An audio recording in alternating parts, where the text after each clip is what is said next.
اس گھر میں یہ کتاب رہے گی یا پھر میں رہوں گی؟ امریکی لڑکی نے جب یہ کہا تو پھر کیا ہوا؟ جانیے ایمان افروز واقعہ۔ امریکہ میں ایک نوجوان تھا، کلمہ گو مسلمان تھا، لیکن جس دفتر میں کام کرتا تھا، اس دفتر میں کام کرنے والی ایک امریکن لڑکی سے اس کا تعلق ہو گیا۔ اس کا یہ محبت کا تعلق اتنا بڑا کہ اس نے محسوس کیا کہ اب میں اس کے بغیر نہیں رہ سکتا۔ چنانچہ اس نے پروپوزل بھیج دی کہ میں اس سے شادی کرنا چاہتا ہوں۔ لڑکی کے والدین نے کہا ہماری یہ شرط ہے کہ ہم عیسائی ہیں، اس لیے آپ کو اپنا دین چھوڑ کر عیسائی ہونا پڑے گا، والدین سے قطع تعلق کرنا پڑے گا، آپ اپنے ملک واپس نہیں جایا کریں گے، جس کمیونٹی میں آپ رہتے ہیں اس کمیونٹی کے لوگوں سے آپ بالکل نہیں ملا کریں گے۔ اگر آپ یہ تمام شرائط پوری کر سکتے ہیں تو ہم اپنی بیٹی کی شادی کر دیتے ہیں۔ یہ اجازت جذبات میں اس قدر معلوب الحال تھا کہ اس اللہ کے بندے نے یہ تمام شرائط قبول کر لیے۔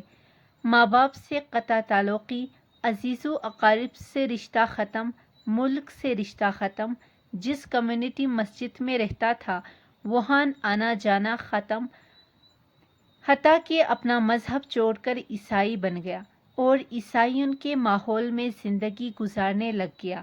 پھر اس نے اس لڑکی سے شادی کر لی۔ مسلمان بڑے پریشان، کبھی کبھی وہ اس کو تلاش کرنے کی کوشش کرتے مگر وہ ان سے ملنے سے کترایا کرتا تھا۔ کہیں پبلک میں مل جاتا تو یہ دور سے کنی کترا جاتا تھا۔ لوگ بالآخر تھک گئے۔ کسی نے کہا اس کے دل پر مہر لگ گئی، کسی نے کہا مرتد ہو گیا، کسی نے کہا اس نے جہنم خرید لی، کسی نے کہا اس نے بڑا مہنگا سودا کیا۔ جتنے منہ اتنی باتیں۔ اسی حال میں اس کو 1 سال گزر گیا، 2 سال گزر گئے، 4 سال یوں ہی گزر گئے۔ اس کے دوست احباب اس سے مایوس ہو گئے، حتیٰ کہ یہ ان کی یادداشت سے بھی نکلنے لگ گیا اور بولی بصری چیز بنتا چلا گیا۔ اچانک ایک دن امام صاحب نے مسجد کا دروازہ کھولا۔ یہ نوجوان بھی فجر کی نماز پڑھنے کے لیے آیا، وضو کیا اور مسجد میں صف میں آ کر بیٹھ گیا۔ امام صاحب بڑے حیران، ان کے لیے تو یہ بڑی عجیب چیز تھی۔ انہوں نے نماز پڑھی، پھر اس سے سلام کیا، اس کو اپنے کمرے میں لے گئے۔ انہوں نے محبت پیار سے بٹھا کر ذرا پوچھا کہ آج بڑی مدت کے بعد آپ کی زیارت نصیب ہوئی۔ اس وقت اس نے اپنی حالت بتائی کہ میں نے اس لڑکی کی محبت میں اپنا سب کچھ قربان کر دیا، بہت کچھ میں نے اپنا ضائع کر دیا، لیکن جس گھر میں رہتا تھا میرے اس گھر میں ایک جگہ پر اللہ کا قرآن پڑا ہوا تھا۔ میں جب کبھی آتا جاتا میری نظر اس قرآن مجید پر پڑتی تو میں اپنے دل میں سوچتا کہ یہ میرے مولا کا کلام ہے اور یہ میرے گھر میں موجود ہے۔ میں اپنے نفس کو ملامت کرتا کہ تو ظاہر میں جو بنا پھرتا ہے پھر بھی تیرے دل میں اللہ کا ایمان موجود ہے۔ اعمال میرے برے تھے لیکن دل مجھے کہا کرتا تھا میں نے جس کا کلمہ پڑھا میں اس سے محبت کرتا ضرور ہوں، اس لیے اس کی نشانی میں نے رکھی ہوئی ہے۔ اسی طرح کئی سال گزر گئے۔ ایک دن میں آیا اور حسب معمول میں نے گزرتے ہوئے اس پر نظر پڑی تو مجھے وہ کتاب نظر نہ آئی۔ میں نے وائف سے پوچھا کہ ایک کتاب یہاں پڑی تھی وہ کدھر ہے؟ اس نے کہا میں نے گھر کی صفائی کی تھی تو جو غیر ضروری چیزیں تھے وہ جو استعمال نہیں ہوتی تھیں ان سب کو میں نے ٹریش کر دیا، یعنی ان کو الگ کر کے ایک گندگی کے ڈھیر پر پھینک دیا۔ اس نے پوچھا اس کتاب کو بھی؟ اس نے کہا ہاں۔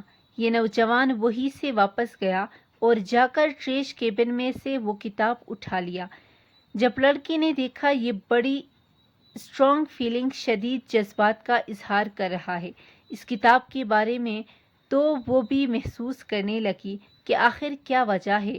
اس نے کہا کہ بس میں اس کتاب کو گھر میں رکھنا چاہتا ہوں۔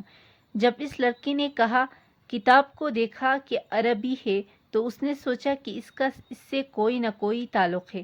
وہ کہنے لگی دیکھو یا تو اس گھر میں یہ کتاب رہے گی یا پھر میں رہوں گی۔ تمہیں آج یہ فیصلہ کرنا ہے۔ جب اس لڑکی نے کہا تو میں نے اپنے دل سے پوچھا کہ تو نے نفس کی خواہشات کی تکمیل کے لیے جو کچھ کر لیا جو تجھے نہیں کرنا چاہیے تھا، آج تیرا رشتہ پروردگار سے ہمیشہ کے لیے ٹوٹ جائے گا۔ اب تو فیصلہ کر لے کہ تو اس لڑکی کو چاہتا ہے یا پھر اپنے پروردگار کو چاہتا ہے۔ جب میں نے اپنے دل میں سوچا تو دل نے آواز دی کہ نہیں، میں اپنے مولا سے کبھی نہیں کٹنا چاہتا ہوں۔ میں نے اس لڑکی کو طلاق دے دی۔ اب میں نے دوبارہ کلمہ پڑھا اور ہمیشہ کے لیے پکا مسلمان بن گیا ہوں۔ تو اتنا غافل مسلمان ہو کر بھی دل میں اللہ رب العزت کی محبت کا بیج موجود ہوتا ہے، لہٰذا ہمیں کسی کو فسق و فجور میں مبتلا دیکھ کر حقیر نہ سمجھنا چاہیے۔ کیا خبر اس کے دل میں محبت الہی کی جو بیج اور چنگاری چھپی ہے، اسے یک لخت کہاں سے کہاں تک پہنچا دے۔ اگر میری ویڈیو اچھی لگی ہو تو اس چینل کو سبسکرائب کرنا مت بھولیے گا۔ جزاک اللہ۔